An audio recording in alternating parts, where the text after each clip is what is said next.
नमस्कार। बिहार विधानसभा चुनाव 2025 बिहार की सभी 243 में से मिथिलांचल की 38 विधानसभा सीटों का ताजा सर्वे। मिथिलांचल क्षेत्र जिसके अंतर्गत दरभंगा, मधुबनी, समस्तीपुर, सीतामढ़ी, सुपौल, सहरसा और माधोपुर सहित कुल 38 सीटें आती हैं। इस जिले से ही तय होता है कि बिहार में किसकी सरकार बनेगी। यह क्षेत्र भाषाई, संस्कृति और जातीय दृष्टि से काफी महत्वपूर्ण है। यहाँ यादव और मुस्लिम वोट बैंक निर्णायक भूमिका निभाते हैं।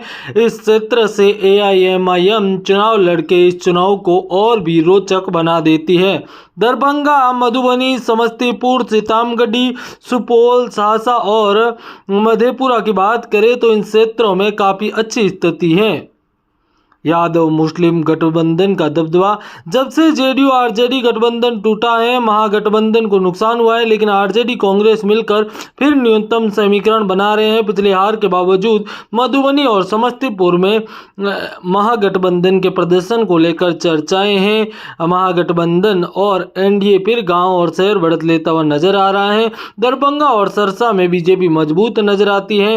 वहीं मिथिलांचल में बीजेपी हाल ही में PM मोदी की रैली के जरिए प्रभाव मजबूत किया है। सहरसा और मधुपुरा में वोटों का यहां पर पलटा हुआ है। मधेपुर यादव जाटव वोटर है। नए समीकरण में सूरी समुदाय की SC कैटेगरी की उम्मीद है। AIMIM की वर्दी और कांग्रेस पर असर। सीमांत में AIMIM के विस्तार और मिथिलांचल में कांग्रेस को कमजोर किया है, लेकिन यहाँ AIMIM के प्रत्यक्ष असर सीमित दिख रहा है। आपको बता दें कि इस क्षेत्र में जनमत लगातार पलट सकता है, क्योंकि युवा, बेरोजगार, बिजली, शिक्षा जैसे स्थानीय मुद्दे अब निर्णायक हैं। जातिगत चेतना और नए समीकरण।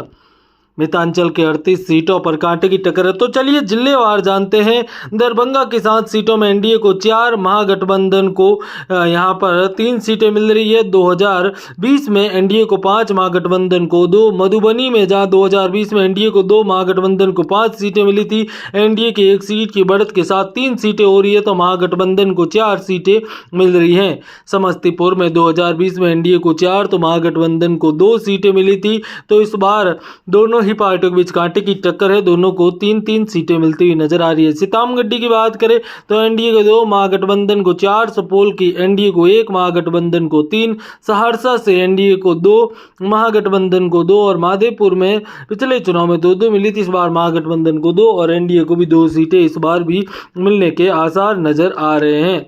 आपको बता दें कि मिथिलांचल के 38 सीटों पर जंग BJP, JDU और महागठबंधन में कांटे की बताई जा रही है। जहां अगर AIMIM वोटर्स को तोड़ती है तो सीधे तौर पर नुकसान होता हुआ नजर आ सकता है। जुड़े रहे हमारे साथ ऐसी वीडियो के लिए। धन्यवाद। जय हिंद, वंदे मातरम।